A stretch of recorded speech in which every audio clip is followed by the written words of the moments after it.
As is commonly known, the so-called morning after pill recently went on sale in Italian pharmacies. It is a well-known chemical product, of the hormonal type, which has frequently, even in the past week, been presented by many in the field and by the mass media as a mere contraceptive, or, more precisely, as an emergency contraceptive, which can be used within a short time after a presumably fertile act of sexual intercourse, should one wish to prevent the continuation of an unwanted pregnancy. The inevitable critical reactions of those who have raised serious doubts about how this product works, namely, that its action is not merely contraceptive but abortifacient, have received the very hasty reply that such concerns appear unfounded, since the morning after pill has an anti-implantation effect, thus implicitly suggesting a clear distinction between abortion and interception, which is the preventing the implantation of the fertilized ovum, that is, the embryo, in the uterine wall.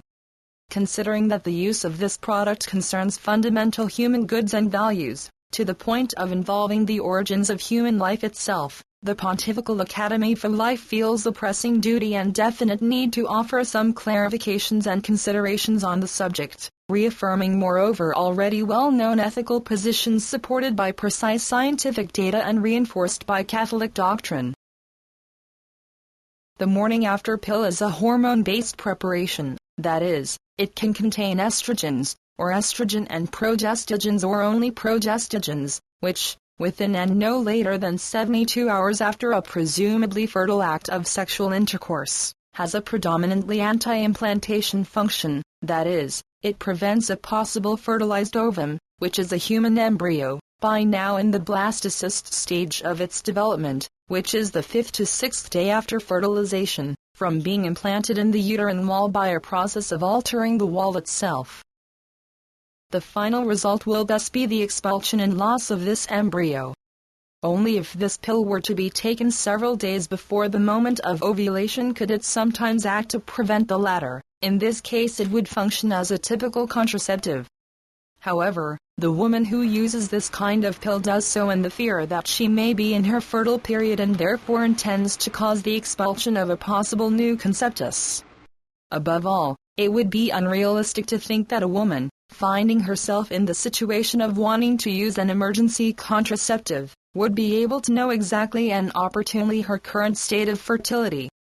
The decision to use the term fertilized ovum to indicate the earliest phases of embryonic development can in no way lead to an artificial valued distinction between different moments in the development of the same human individual.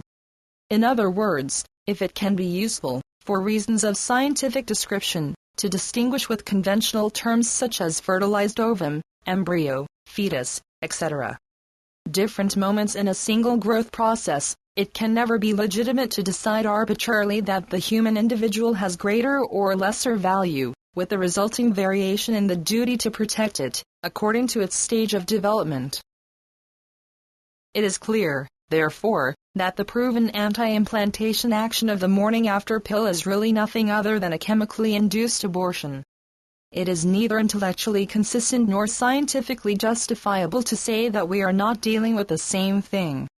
Moreover, it seems sufficiently clear that those who ask for or offer this pill are seeking the direct termination of a possible pregnancy already in progress, just as in the case of abortion.